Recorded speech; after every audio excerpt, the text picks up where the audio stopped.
고린도서 7장 1절에서 14절까지 이 말씀입니다.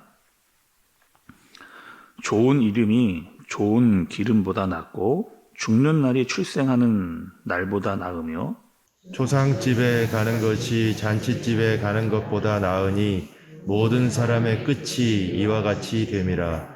산자는 이것을 그의 마음에 둘지어다. 슬픔이 웃음보다 나음은 얼굴에 근심하는 것이 마음에 유익하기 때문이니라. 지혜자의 마음은 초상집에 있으되 우매한 자의 마음은 혼인집에 있느니라. 지혜로운 사람의 책망을 듣는 것이 우매한 자들의 노래를 듣는 것보다 나으니라. 우매한 자들의 웃음소리는 솔 밑에서 가시나무가 타는 소리 같으니 이것도 헛되니라. 탐욕이 지혜자를 우매하게 하고 뇌물이 사람의 명철을 망하게 하느니라. 일의 끝이 시작보다 낫고 참는 마음이 교만한 마음보다 나으니 급한 마음으로 노를 바라지 말라. 노는 우매한 자들의 품에 머무름이니라. 옛날이 오늘보다 나은 것이 어찌미냐 하지 말라. 이렇게 묻는 것은 지혜가 아니니라. 지혜는 유산같이 아름답고 햇빛을 보는 자에게 유익이 되도다. 지혜의 그늘 아래에 있음은 돈의 그늘 아래에 있음과 같으나 지혜에 관한 지식이 더 유익함은 지혜가 그 지혜 있는 자를 살리기 때문이니라. 하나님께서 행하시는 일을 보라. 하나님께서 굽게 하시는 것을 누가 등이 곧게 하겠느냐? 형통한 날에는 기뻐하고 공고한 날에는 되돌아보아라. 이 두 가지를 하나님이 병행하게 하사 사람이 자기의 장래일을 능히 헤아려 알지 못하게 하셨느니라. 아멘. 여러분, 오늘 말씀을 처음 부분에 좀 보시게 되면 두 대상을 계속해서 비교하고 있는 그런 말씀의 내용이 나옵니다. 1절부터 4절의 말씀을 보면 좋은 이름, 좋은 기름 이렇게 나오고, 또 죽는 날과 태어나는 날, 또 초상집과 잔치집, 슬픔과 웃음, 또 지혜의 자와 우매자의 마음을 두 대상을 비교하고 있는, 그리고 마치 반대의 성격을 가지고 있는 것들이 나오고 있는 것을 볼 수가 있어요. 먼저 여러분, 초상집입니다. 초상집에는요, 슬픔이 많아요. 그리고 잔치집에는 웃음이 가득을 하게 됩니다. 그런데 오늘 본문에 보면 지혜자가 이렇게 이야기하거든요.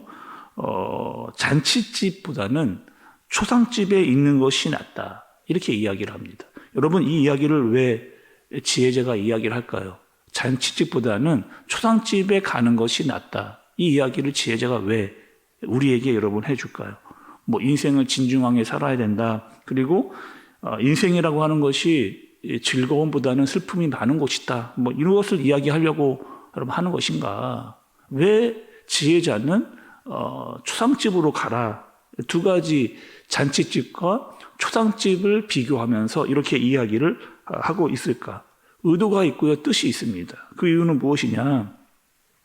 저도 이렇게 장례 예배를 인도할 때가 있는데, 장례식에 갈 때마다 제 마음 가운데 드는 마음이 있습니다. 어떤 마음이냐면, 사람이 다 죽음을 맞이한다는 거예요. 다 누구나, 하나도 예외 없이 누구나 사람들은 다 죽음을 맞이하고 인생의 도달점이 반드시 있다라고 이런 것을 깨닫는 거죠. 그리고 그 죽음이 사람이 길어야, 많이 살아야 100년에서 120년 밖에는 살 수밖에 없다는 거죠. 그러니까 항상 우리가 잊지 말고 살아야 될 것은 사람은 반드시 언젠가는 죽는다는 겁니다. 그러니까 이 죽는다라고 하는 생각을 가지면서 뭐 허무주의에 빠져라, 인생은 아무것도 뭐 아니다, 낙이 없다, 이런 마음으로 살라는 의미가 아닙니다. 성경은 무엇이냐? 우리에게 죽는 날이 있기 때문에 우리가 하루하루를 어떻게 살아가라는 거예요. 의미 있게 정말 최선을 다해서 하루하루를 정말 소중하게 살아가라. 말씀은 우리에게 이렇게 이야기를 하는 겁니다. 그러면 하루를 우리가 어떻게 살 수가 있느냐? 정말 의미 있게 살려고 하고 또 책임 있게 살려고 하는 그런 마음을 가지고 살라는 거죠.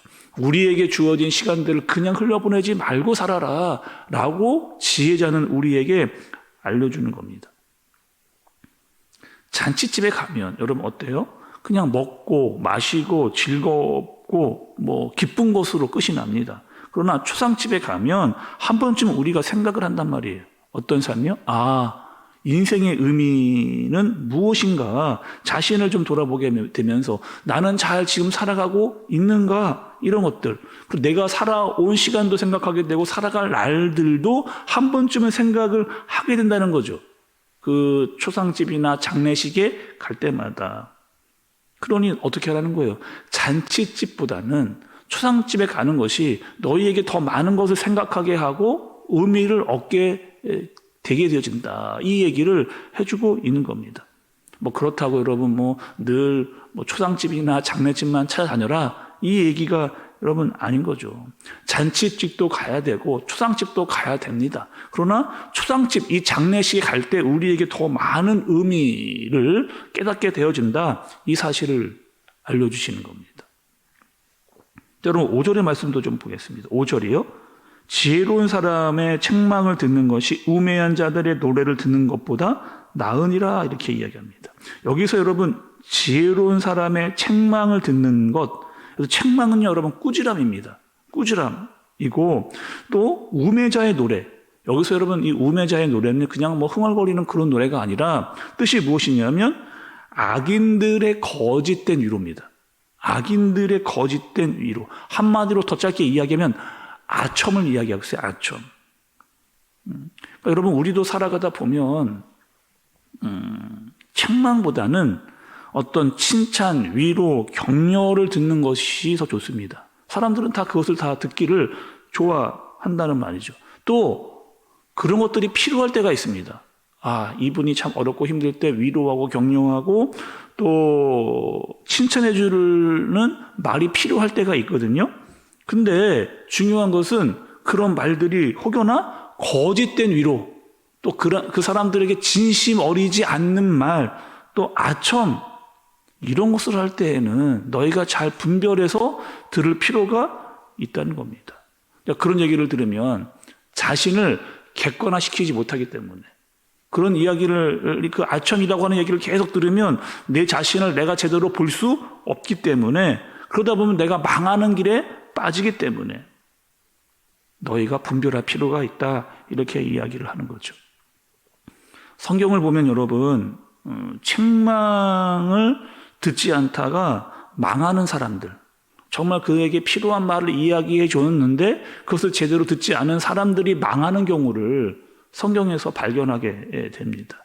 대표적인 사람이 여러분 애굽의 바로거든요. 모세가 바로에게 경고했습니다. 그리고 하나님의 말씀을 알려줬습니다. 근데 끝까지 듣지 않고 버티다가 망하는 그 꼴의 모습을 보여주는 사람이 바로 바로의 모습이거든요. 또 롯의 식구들도 그렇습니다. 롯이 조만간 심판이 임할 것이다 라고 이야기해 줬음에도 불구하고 여전히 그 롯의 사위들은 롯의 이야기를 비웃어버리는, 결국에 모두 다 소돔과 고모라에서 망하는 그런 일을 당하게 되는 거죠. 여전히 여러분 우리도 마찬가지입니다. 이 시대를 살아가면서 하나님께서 우리에게 말씀해 주세요. 때로는 우리에게 위로와 격려와 사랑의 말씀을 해주십니다. 또 어떨 때는 우리에게 반드시 필요한 경고와 또 충고와 권면의 말씀. 주로 우리는 어디에 자꾸 마음이 가냐면 칭찬과 위로의 말, 사랑해주는 말, 물론 그것이 중요하고요, 필요합니다. 그러나 우리에게 권면해주고 때로는 충고해주고 들으면 정말 때로는 나를 정말 정확히 찔러주는 말을 듣기 싫어하는 경우가 있다는 거죠. 근데 말씀은 그것이 필요하다는 거예요. 정말 나를 사랑해주고 나를 아껴주는 분이 나에게 나를 잘 알고 해주는 그 말은 잘 들을 필요가 있다는 겁니다. 그리고 거기에 의미가 있다는 거예요. 그것이 아니라고 말할 필요도 없고 따지고 묻고 변명할 필요도 없다는 겁니다. 말씀이 나에게 주어졌을 때, 때로는 그 말씀이 나를 찔러서 나를 정확하게 보게 할 때 그것을 감사함으로 받으면 내가 잘못했구나, 이것은 내가 부족했구나, 이것은 보지 못했겠구나 라고 할 때 정말 말씀이 나를 사랑해서 해주시는 권면과 충고의 이야기라면 그것을 잘 듣고 내가 성장할 수 있는 방법으로 살아가는 것이 이 땅에서 살아가는 지혜자의 비밀이다. 이렇게 오늘 말씀에 주고 있는 겁니다.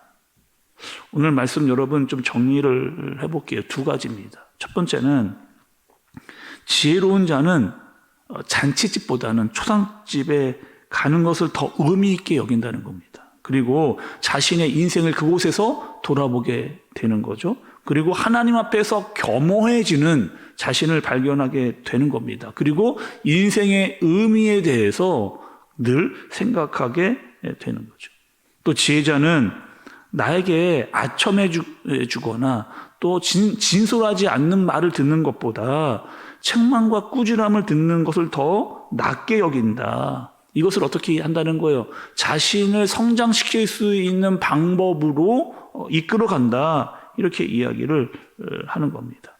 이것을 오늘 하나님께서 말씀을 통해서 우리에게 알려주시는 거죠. 이 새벽에 나오신 여러분들은요, 오늘 하루를 의미 있게 시작하는 겁니다. 하나님의 말씀을 듣고 이 말씀을 잘 기억해서 세상에서 사는 사람들로 여러분 오늘 오신 거예요.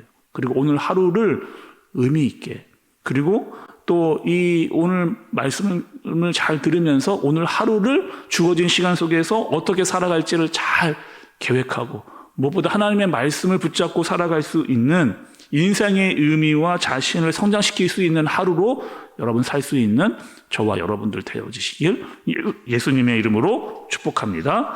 기도하겠습니다. 하나님 아버지, 감사합니다. 매일매일 우리에게 말씀을 주시고 그 말씀으로 깨우쳐 주시니 감사를 드립니다. 무엇보다 우리가 하루를 살되 또 인생을 살되 그 이유와 목적을 잘 알고 살아갈 수 있도록 인도하여 주옵소서. 지혜를 주시고 분별을 주시고 더 중요한 것을 알게 하여 주옵소서. 그래야 하는 머물러 인생이 아니라 날마다 자신을 성장시키는 그런 하루, 그런 인생을 살아갈 수 있도록 주님 우리를 인도하여 주옵소서. 귀한 예물 하나님께 올려드립니다. 감사하는 마음에 하나님 기도의 제목을 담아 주님께 올려드리오니 주님 축복해 주시고 더 많이 감사하고 기도할 수 있는 마음, 또 이루어 주신 것들을 깨달아 알 수 있는 귀한 인생 되어지도록 주님께서 축복하여 주옵소서. 하나님 오늘 하루를 주님께 모두 다 맡기오니 주님께서 함께하여 주옵소서. 예수님의 이름으로 기도드리옵나이다. 아멘.